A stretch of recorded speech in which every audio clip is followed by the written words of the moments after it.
أعوذ بالله من الشيطان الرجيم. بسم الله الرحمن الرحيم. سل بني إسرائيل كم آتيناهم من آية بينة ومن يبدل نعمة الله من بعد ما جاءته فإن الله شديد العقاب. زين للذين كفروا الحياة الدنيا ويسخرون من الذين آمنوا والذين اتقوا فوقهم يوم القيامة والله يرزق من يشاء بغير حساب. كان الناس أمة واحدة فبعث الله النبيين مبشرين ومنذرين وأنزل معهم الكتاب بالحق ليحكم بين الناس فيما اختلفوا فيه وما اختلف فيه إلا الذين أوتوه من بعد ما جاءتهم البينات بغيا بينهم فهدى الله الذين آمنوا لما اختلفوا فيه من الحق بإذنه والله يشهد من يشاء إلى صراط مستقيم. أم حسبتم أن تدخلوا الجنة ولما يأتكم مثل الذين خلوا من قبلكم مستهم البأساء والضراء وزلزلوا حتى يقول الرسول والذين آمنوا معه متى نصر الله ألا إن نصر الله قريب. يسألونك ماذا ينفقون قل ما أنفقتم من خير فللوالدين والأقربين واليتامى والمساكين وابن السبيل وما تفعلوا من خير فإن الله به عليم. كتب عليكم القتال وهو كره لكم وعسى أن تكرهوا شيئا وهو خير لكم وعسى أن تحبوا شيئا وهو شر لكم والله يعلم وأنتم لا تعلمون. يسألونك عن الشهر الحرام قتال فيه قل قتال فيه كبير وصد عن سبيل الله وكفر به والمسجد الحرام وإخراج أهله منه أكبر عند الله والفتنة أكبر من القتل ولا يزالون يقاتلونكم حتى يردوكم عن دينكم إن استطاعوا ومن يرتد منكم عن دينه فيمت وهو كافر فأولئك حبطت أعمالهم في الدنيا والآخرة وأولئك أصحاب النار هم فيها خالدون.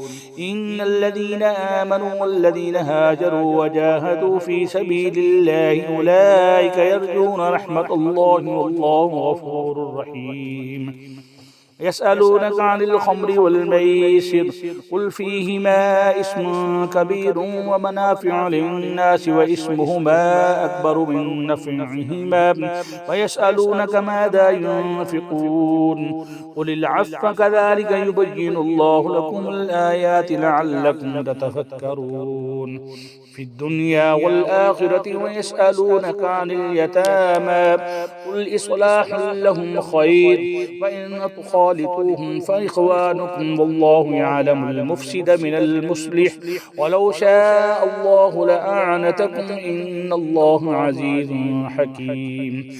ولا تنكحوا المشركات حتى يؤمن ولأمة مؤمنة خير من مشركة ولو أعجبتكم ولا تنكحوا المشركين حتى يؤمنوا ولا عبد مؤمن خير من مشرك ولو أعجبكم أولئك يدعون إلى النار والله يدعو إلى الجنة والمغفرة بإذنه ويبين آياته للناس لعلهم يتذكرون.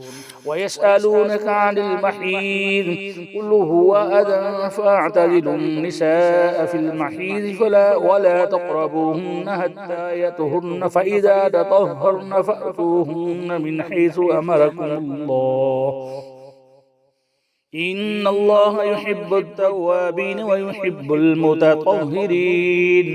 نساؤكم حرث لكم فأتوا حرثكم أن شئتم وقدموا لأنفسكم واتقوا الله واعلموا أنكم ملاقوه وبشر المؤمنين.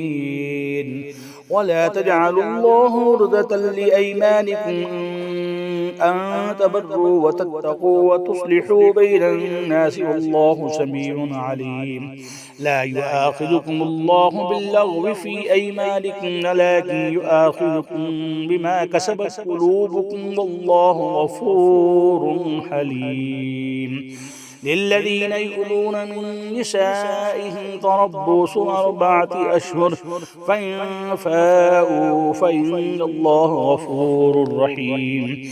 وإن عزموا الطلاق فإن الله سميع عليم. والمطلقات يتربصن بأنفسهن 3 قروء ولا يحل لهن أن يكتمن ما خلق الله في أرحامهن إن كن يؤمن بالله واليوم الآخر فبعولتهن أحق بردهن في ذلك إن أرادوا إصلاحا ولهن مثل الذي عليهن بالمعروف وللرجال عليهن درجة والله عزيز حكيم.